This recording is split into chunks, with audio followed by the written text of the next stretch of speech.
Territoire d'info, Cyril Viguier. Bonjour à tous et bonne semaine, bienvenue dans notre matinale d'info, celle de la presse quotidienne régionale et avec Sud Radio. Bonjour Éric Woerth, vous êtes député ce matin, vous êtes député LR de l'Oise, c'est-à-dire les Républicains, et vous êtes secrétaire général de ce même parti. Merci d'être avec nous ce matin pour vous interroger à mes côtés. Véronique Jacquet de Sud Radio, bonjour Véronique. Bonjour. Et Gilles Leclerc de Public Sénat, bonjour Gilles.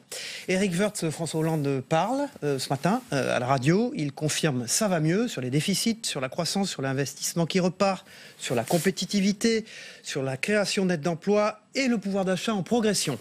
Je préfère que l'on garde de moi l'image d'un président de la République impopulaire que celui d'un président qui n'a rien fait. Vous êtes d'accord avec ça ?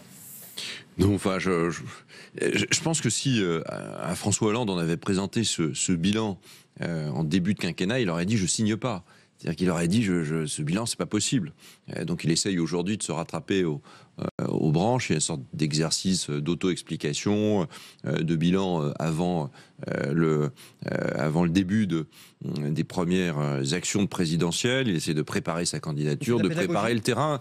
Oui, et puis il répète comme une méthode Coué, ça va mieux, ça va mieux, ça va mieux. Voilà, c'est un truc assez classique. En se disant, j'espère que les gens commenceront à le penser, même si c'est pas complètement vrai. C'est vrai que les résultats aujourd'hui sont meilleurs que ceux de l'année dernière. Oui, pas complètement faux. Les résultats, vous voyez, j'ai du mal. Les résultats sont un peu meilleurs que l'année dernière. Il y a un peu plus de croissance, il y a un peu plus d'investissement. Heureusement, enfin, à un moment donné, il y a quand même des petits cycles. Mais juste quand on se compare, enfin, c'est ce qu'on dit depuis le début et c'est la vérité. Quand on se compare, ça va pas mieux. Les autres pays vont mieux que nous, sont allés beaucoup plus vite. C'est vrai dans le domaine du chômage. Un certain nombre de nos partenaires sont en plein emploi. C'est vrai dans le domaine de la réduction des déficits publics et donc de l'augmentation de la dette. C'est vrai pour la croissance. C'est vrai pour le commerce extérieur. C'est tellement vrai pour le chômage surtout, ce que je disais au début. C'est tellement vrai pour le chômage, et c'est ça que voient nos compatriotes à juste titre. Mais à ce propos, Éric Woerth, François Hollande a confirmé 608 000 chômeurs de plus en 4 ans, donc depuis le début de son quinquennat, et il évoque le nombre de chômeurs sous Nicolas Sarkozy, 1 million de plus. Et vous étiez ministre de Nicolas Sarkozy. Ces chiffres sont toutes catégories confondues, me semble-t-il. Il faudra vérifier, mais c'est à peu près le même rythme de progression du chômage entre la période de Nicolas Sarkozy et celle de François Hollande. Enfin, il y a toute une petite différence, juste une petite légère différence entre les deux quinquennats, c'est qu'il y a eu un quinquennat avec une crise systémique mondiale et un autre quinquennat où il n'y a pas eu de crise.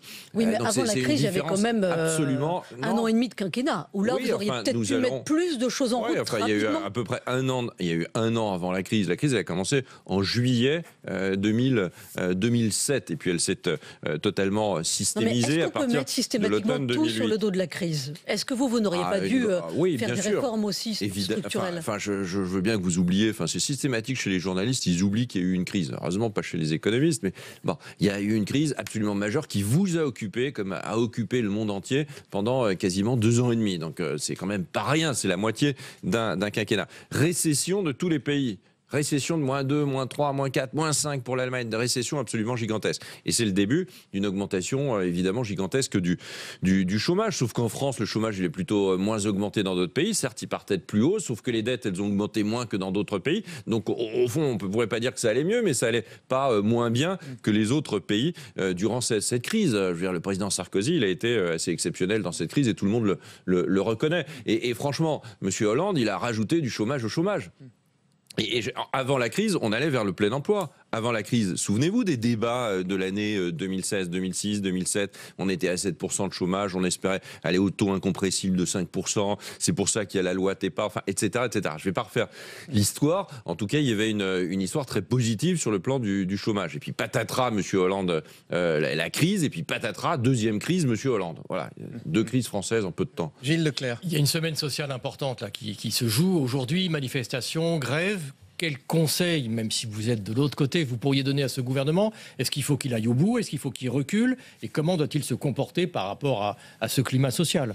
D'abord, il y a un climat social évidemment épouvantable là cette semaine, et puis j'espère que ça s'arrêtera, mais j'ai vu qu'il y avait beaucoup de grèves reconductibles, notamment à la SNCF. C'est tout à fait scandaleux. Enfin, je veux dire, prendre en otage, on le dit comme ça, mais prendre en otage les Français de cette façon-là, de la part de certains cheminots, pas tous les cheminots, mais enfin notamment la CGT, c'est vraiment pas acceptable. C'est la gauche de la gauche. La CGT est en train de donc vous de se soutenez ce totalement gouvernement qui gauchiser de veut la façon la absolument que le pire projet possible. soit voté. Mais il faut que, la loi El Khomri, elle a bon dos. C'est pas uniquement la loi El Khomri. Je pense que les syndicats ont des intérêts personnels. La CGT est en totale reconstruction. Elle se gauchise tous les jours. Il y a vraiment tous les jours. C'est un syndicat d'un autre temps qui se moque totalement qu'il y ait des chômeurs en France, qui défend ces précaires de façon tout à fait ignoble. Enfin, il y a juste des usagers. Et ces cheminots-là, pas tous, il y en a beaucoup qui sont formidables, mais ces cheminots-là, ils se moquent totalement des usagers. Leur problème, c'est pas le train. D'ailleurs, je ne sais pas s'ils aiment le train. Leur problème, c'est au fond d'essayer de défendre quelques petits droits acquis et qui ne le sont jamais. Il y aura, et d'ailleurs, c'est très étonnant, que dans un état d'urgence comme celui-là, il y aura des grèves qui font que les gens vont se masser dans les gares, c'est-à-dire des lieux extrêmement publics. Vous avez déjà attendu des trains pendant la grève. Bon, vous savez ce que c'est. On attend, on passe d'un quai à l'autre, on ne sait pas où on en est. Et c'est ça que vont faire ces cheminots. Ils menacent de le faire pendant l'Euro. Ils menacent de le faire pendant l'Euro. Oui, mais que faire? Interdire ce type de manifestation et de mobilisation? Ces manières de voyous, je trouve, de se comporter, c'est totalement inacceptable. On peut se battre, on peut défendre ses intérêts, j'ai aucun problème là-dessus. Mais des grèves reconductibles avec la menace de l'euro, c'est pas acceptable. Mais Éric Woerth, on voit quand même que c'est extrêmement difficile de réformer dans ce pays. C'est vrai pour le gouvernement autrefois, c'est vrai aujourd'hui pour la majorité actuelle. Dans un an, on regarde déjà les programmes économiques des différents candidats, notamment à la primaire. Je prends un exemple, puisqu'on en a parlé il y a quelques jours, le programme d'Alain Juppé sur, par exemple, les retraites. On aligne le public et le privé. Vous aurez aussi la CGT qui n'aura pas forcément beaucoup changé, probablement dans la rue. Donc, de toute façon, c'est difficile. Mais évidemment, ce sera. La différence, c'est que le prétexte, c'est la loi El Khomri. Entre nous, ils font pas grève pour la loi El Khomri. Ça, je peux vous le dire. Ils font grève pour des raisons internes et de bagarres internes et de puissance interne. Et ils prennent en otage tous les pauvres voyageurs, tous les pauvres usagers. Vous voyez la suite comment? Vous voyez un pays qui va se paralyser ou vous voyez au contraire une démobilisation? Bon, maintenant, on rentre dans un... Maintenant ou après l'élection présidentielle? Bon, après l'élection présidentielle, c'est un autre sujet. On dira ce qu'on veut faire. Nous aurons un candidat issu de la primaire. Je pense qu'il gagnera. Et s'il gagne cette primaire avec l'appui de tous, c'est le principe et les règles du jeu de la primaire, il y a un programme. Et on voit bien que les programmes qui se dessinent, le programme des Républicains, par exemple, qui est très approfondi. Le programme des différents candidats qu'on voit aujourd'hui pointer du doigt sont des programmes dans lesquels on veut transformer le pays. Et transformer le pays, ça veut dire tout simplement essayer de faire en sorte de sortir de cette spirale du chômage, mais durablement, pas en attendant des cycles les uns après les autres. Et ça nécessite, oui, c'est un peu ce que vous nous dites. Oui, enfin, pas peu importe, on n'est pas là pour brutaliser. L'idée n'est pas d'avoir du brutal, du choc. Vous dites, si on annonce la couleur, on ira au bout et on le fera. Évidemment, si on annonce la couleur, on est élu. C'est déjà difficile d'être élu quand on propose un certain nombre de choses qui sont difficiles. C'est un peu une rupture quand même par rapport à toutes les autres campagnes présidentielles. Et donc à ce moment-là, on fait, évidemment qu'on fait. Et si on fait, il y aura quand même des blocages. C'est pas parce que le peuple aura au fond voté pour un projet, pour un homme ou une femme qui porte ce projet, qu'il n'y aura pas de blocage. Il y aura des blocages, sauf que la légitimité, elle ne sera pas dans le camp de ceux qui bloquent. Il faudra aller vite. Oui, il faut toujours aller vite. D'abord, il faut aller vite parce que la France n'a pas le temps. Je suis pas sûr que quelqu'un qui est au chômage aujourd'hui, il ait le temps d'attendre. Donc on a évidemment la nécessité d'aller vite. Il y a 3 mois, 4 mois, 5 mois pour prendre toutes les mesures nécessaires. D'aller vite, on est très près. Pardon. Quelle est la bonne méthode au-delà d'aller vite? On est bien plus tôt près que sur toutes les autres échéances dans le passé. Les Républicains seront prêts au mois de juillet sur un programme présidentiel. L'ensemble des candidats seront prêts par nature à la fin du mois de novembre. Donc on est très avancé. Donc ça permet aussi de préparer des textes avant l'élection présidentielle. Éric Woerth, alors justement, au vu de quoi allez-vous vous déterminer pour ce candidat aux primaires? Sur l'économie dont vous venez de parler, sur la personnalité qui va compter aussi et qui comptera pour les Français. Qu'est-ce qui va faire la différence? Il y aura le débat. La primaire, elle n'a pas commencé. La primaire, elle commencera vers le mois de septembre réellement. Mais ça va il y aura compter des la débats. personnalité Oui, bien de sûr, celui ou de celle qui sortira. Énormément. Le projet contrat, il y a des différences assez majeures. Sur l'économie, il n'y a pas énormément de différences. Il y a des différences sur le rythme, il y a des des nuances, tout le monde pense qu'il faut baisser la dépense publique, tout le monde pense qu'il faut baisser les impôts et notamment la compétitivité, etc. Tout le monde pense qu'il faut réformer réellement le marché du travail. Il faut une personnalité qui soit capable de porter sur ses épaules de telles transformations et de le faire avec beaucoup d'expérience. Il faut aussi une personnalité qui sache intégrer la France dans le monde dans lequel nous sommes. Prévoir le monde qui vient, mais le monde dans lequel nous sommes. Et le monde dans lequel nous sommes, c'est aussi la transformation de l'Europe, c'est l'évolution évidemment de l'Europe. Dans aucun des programmes, et dans le vôtre non plus, dans le programme économique des Républicains, si je ne m'abuse pour l'instant, il n'y a d'éléments concernant l'ubérisation, le statut du travailleur indépendant. Or, on voit là que l'URSSAF demande la requalification des chauffeurs d'Uber en salariés au motif que justement, il y a un assujettissement de ces employés à Uber. Comment on va gérer ça ? On l'a évoqué dans le temps de travail qu'on a consacré au marché du travail. Il y a une quinzaine de pages qui sont écrites très précises sur le sujet du marché du travail. En ce qui concerne Uber, l'ubérisation, c'est-à-dire au fond, on est salarié sans être salarié. On est indépendant, ils ne se vivent pas comme indépendants. Si la plateforme retire son agrément ou se sépare, voilà, personne n'a plus de quoi travailler. Donc il y a une sorte de para-subordination, disent les juristes. Il faudra intégrer entre finalement le contrat commercial et le contrat de travail lui-même une vaste notion de lien et définir ce que sont ces liens. Ce sera dans les projets de changement du code du travail, prenant en compte ces façons différentes aujourd'hui de travailler. Éric Woerth, vous êtes chargé du projet justement des Républicains. En principe, vous venez de confirmer, on le connaîtra publiquement avant les vacances. Comment vous travaillez alors que chacun des candidats à la primaire font déjà connaître publiquement leur propre programme? Oui, nous on le fera avant, par principe, avant la primaire, puisqu'après, à partir de la rentrée, ce sera la primaire qui dominera. Aujourd'hui, la primaire, elle domine dans les esprits, mais enfin, le parti politique, c'est important. C'est celui qui durera. Lui, il durera quand il n'y aura plus de primaire. Vous ne pensez pas qu'une fois la primaire faite, ça soit le candidat Oui, il y aura toujours... Les candidats porteront leur projet, mais on voit bien que le parti politique, c'est 250 000 militants, donc c'est pas rien. Donc les partis politiques, ça existe. C'est pas ringard, c'est quelque chose de puissant. Quand il n'y aura plus de parti, il n'y a plus de démocratie. Donc le parti politique, il doit avoir un projet. S'il n'y a pas de projet dans un parti, il ne sert à rien. Mais est-ce que vous pouvez vous aligner? Donc le parti, il sera en ligne. Il aura à la fois des candidats aux législatives et à la fois un programme extrêmement précis. Ce qui a été publié, regardez sur les sites des Républicains, vous êtes aux conférences de presse qui sont données, c'est des choses extrêmement précises, qui vont extrêmement loin, qui ne sont pas uniquement des intentions ou des grands principes. C'est des choses très précises. Qui ne sont pas uniquement consacrées à l'économie. Non, bien sûr, on en a parlé de fonction publique, on a parlé d'immigration, on a parlé d'Europe, on a parlé de défense, demain on parlera d'Europe précisément, on va parler d'affaires internationales, etc.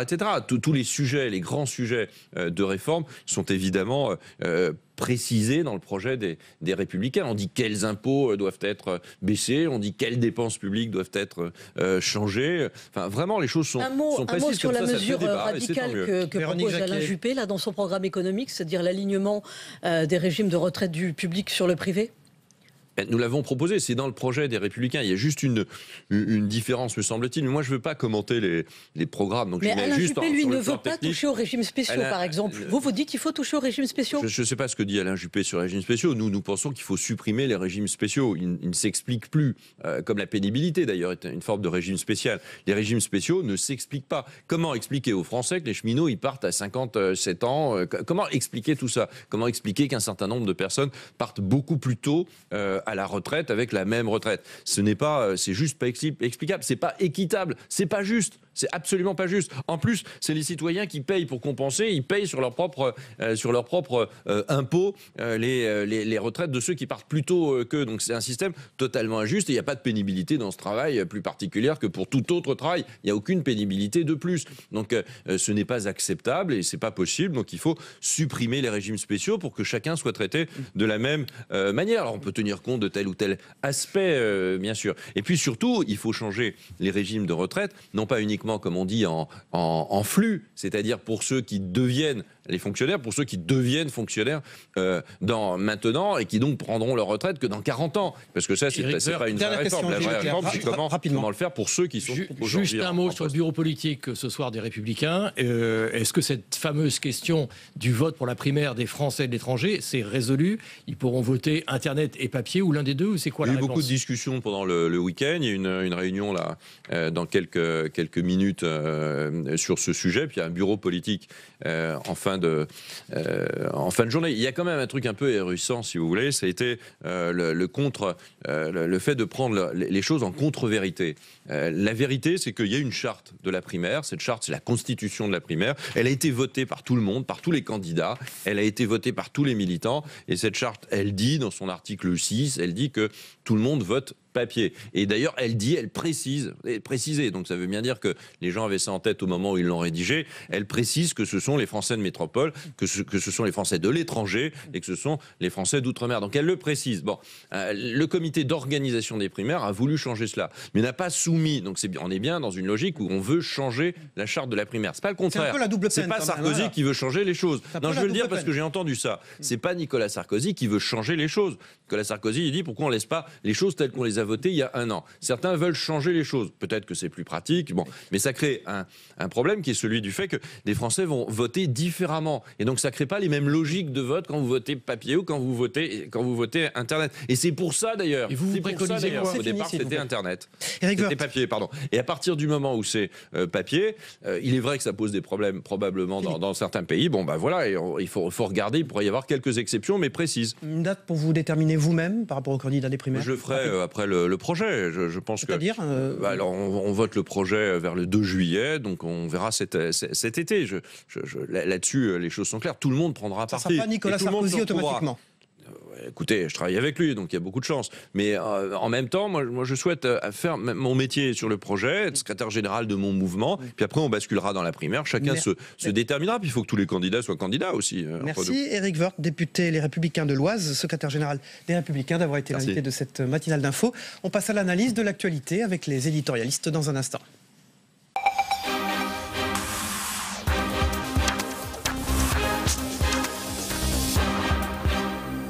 Voilà, aujourd'hui j'accueille comme chaque mardi Denis Jambard de Nice Matin. Bonjour Cyril. Et Yves Tréhard du Figaro. Bonjour Cyril. Messieurs. Alors on va démarrer par François Hollande qui dit qu'il confirme ça va mieux. Alors ça va mieux sur les déficits, sur la croissance, sur l'investissement qui repart, sur la compétitivité, sur la création nette d'emplois, sur le pouvoir d'achat qui est en progression. Et il a cette phrase: je préfère que l'on garde de moi l'image d'un président de la République impopulaire que celui d'un président qui n'a rien fait, Denis Jambard. Écoutez, le ça va mieux par rapport à ce qu'il y avait il y a 2-3 ans, c'est vrai. Après, c'est ce qu'a dit Éric Woerth d'ailleurs. Hein, il a reconnu que ça allait moins mal. Il a reconnu aussi que ça allait un peu moins bien que dans les autres pays européens. C'est d'ailleurs la question. La vraie question, c'est de savoir pourquoi la France ne bénéficie pas de la reprise européenne de la même manière que les pays étrangers. Et puis surtout, c'est un petit ça va mieux. Et la question qui est posée, c'est de savoir si c'est lié aux réformes qu'il a faites ou simplement à une conjoncture internationale. Je rappelle les taux d'intérêt, la baisse du prix du baril de pétrole qui explique le ça va mieux français. Et il est en campagne, Yves Tréhard? En campagne, il est toujours, vous savez. Mais c'est vrai, il est en campagne. Il est toujours en campagne. Vous savez, il a commencé à être en campagne le lendemain de son élection comme tous les présidents, d'ailleurs. Comme son prédécesseur, c'est exactement la même chose. Le temps politique s'est raccourci, donc ils sont en campagne permanente. Et il est attaqué de toutes parts, c'est d'ailleurs la ligne du Figaro aujourd'hui. Et il est attaqué de toutes parts, comme d'ailleurs l'était un peu son prédécesseur aussi. Et ça, malheureusement, c'est une constante, parce qu'on traverse des temps difficiles. Mais il y a les temps qui sont difficiles, et puis il y a l'action du président de la République. Il s'est quand même illustré par son immobilisme, c'est-à-dire qu'il a essayé de faire quelques réformes, et c'est des réformes qui n'étaient pas franches, c'est-à-dire qu'il a dit tout et son contraire depuis le début de son quinquennat, ce qui fait que les socialistes ne savent plus s'il est socialiste, et ce qui fait que les gens qui veulent davantage de liberté d'entreprendre, voient que à chaque fois qu'il fait une promesse, c'est pour dans la minute qui suit dire mais ou sa technique, sa pédagogie au fond permanente. Sa pédagogie, écoutez, la pédagogie, je vais vous dire une chose. Quand on vous dit ça va mieux et que vous avez la France qui est bloquée par des manifestations de routiers routiers, des manifestations de dockers, Certains syndicats.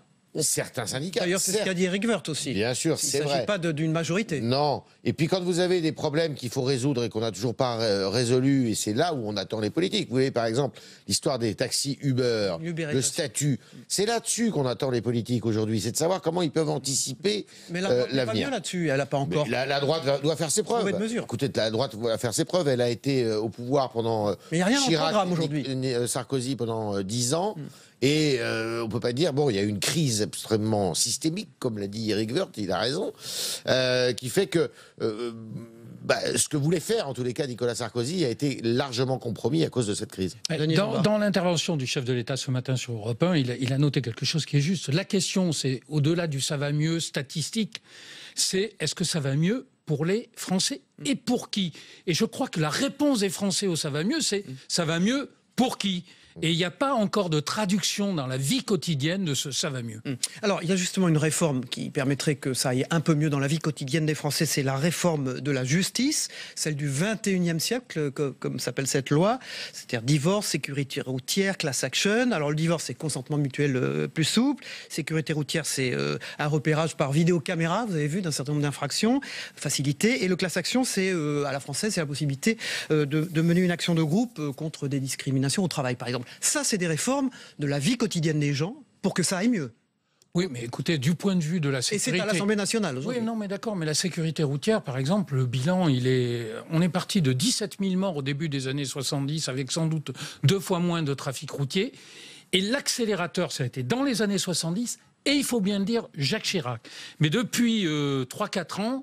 on n'a pas une réelle amélioration de la sécurité routière dans ce pays. Oui, mais à l'Assemblée nationale, il y a une traduction que le gouvernement essaie de prendre en compte des aspirations pour que ça aille mieux dans la vie quotidienne. Oui, mais écoutez, on aimerait que ça se traduise concrètement dans les chiffres. Et puis, je pense qu'on rentre dans une année tellement électorale qu'on ne va pas voir de très grandes réformes dans les mois qui viennent. Même s'il y a des lois qui vont au Parlement, y compris la loi El Khomri. D'ailleurs, je crois que le chef de l'État lui-même a dit qu'elle ne produirait aucun effet d'ici l'élection présidentielle. L'idée, c'est en gros de soulager les tribunaux, parce qu'il y a une espèce de thrombose, si vous voulez, dans le système judiciaire. C'est la vie quotidienne des gens, des justiciables. C'est la vie quotidienne des gens, et pourquoi pas, c'est très bien. Mais je crois que, pardon, si vous voulez... mais le chef de l'État, je crois, en tout cas le gouvernement, vient de débloquer 120 millions d'euros aujourd'hui même ou hier, pour essayer de faire en sorte que la justice, comme l'a dit le garde des Sceaux, ne dépose pas le bilan. Parce qu'elle ne peut plus payer personne à l'heure actuelle. C'est évidemment, c'est un problème. Et pourquoi on en arrive là? C'est que pendant 4 ans, Madame Taubira n'a absolument rien fait, ne s'est absolument pas occupée, en dehors de faire de la poésie et de faire des phrases à l'Assemblée nationale. Elle a quasiment rien fait. Il faut quand même le dire. Et le mariage pour tous, ça, elle l'a fait. Eh bien, ce qui fait que la chancellerie a été livrée à elle-même et que les réformes de structure et de fonctionnement qui auraient dû être faites n'ont pas été faites. Bon, cela dit, maintenant, la justice, c'est pas uniquement cette justice au quotidien, sur laquelle on peut discuter d'ailleurs sur le divorce. Est-ce qu'il faut enlever le divorce par consentement mutuel des tribunaux? Moi, je suis plutôt pour. Mais c'est aussi la justice criminelle qui, elle, en revanche, va de mal en pis. Alors, sur Nicolas Sarkozy, qui est soupçonné par ses concurrents de vouloir modifier la primaire à son avantage en voulant changer le vote électronique par un vote papier pour les expatriés, Eric Woerth a dit ça vient pas de Nicolas Sarkozy. Il verrouille pas. Ça vient de Nicolas Sarkozy, simplement. Pas. Non, mais c'est... Simplement, ça vient de lui, mais ce qu'a dit Eric Woerth, c'est il veut respecter nos principes constitutionnels, Nicolas Sarkozy, a dit Eric Woerth. Oui, écoutez, ça vient de Nicolas Sarkozy. Simplement, ce qu'a dit Eric Woerth est vrai. C'est vrai que c'était prévu par la charte sur un vote sur papier. Et donc, si vous voulez, c'est une... Au fond, il y a une habileté dialectique. Il y a de la nervosité quand même oui, mais au bureau national. Si vous voulez, alors ce soir, tous les grands leaders vont aller naturellement à la réunion du bureau politique. Il ferait bien d'y aller et d'affronter Nicolas Sarkozy à chaque bureau politique. Ça s'est fait alors qu'il n'était pas là. Les absents ont toujours tort. Ils viennent le comprendre. Donc ce soir, on va avoir un sacré débat. Oui, il faut qu'il règle cette histoire parce que c'est très dommageable pour la vie du parti. C'est très dommageable pour les candidats aussi, parce qu'on a l'impression qu'ils font leur mayonnaise dans leur coin.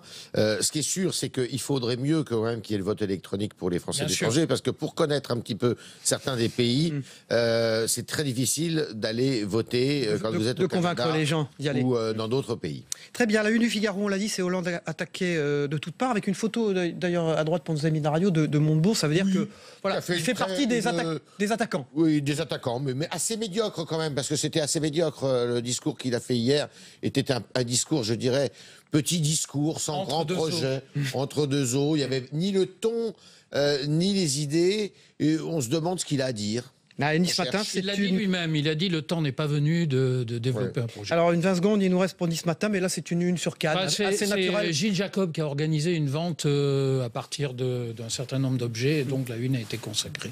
D'objets qui ont été donnés par les artistes. Merci, Denis Jambard, Nice Matin. Merci, Yves Tréhard du Figaro. On se retrouve demain pour une nouvelle matinale d'info. Les programmes continuent sur Public Sénat. À demain matin.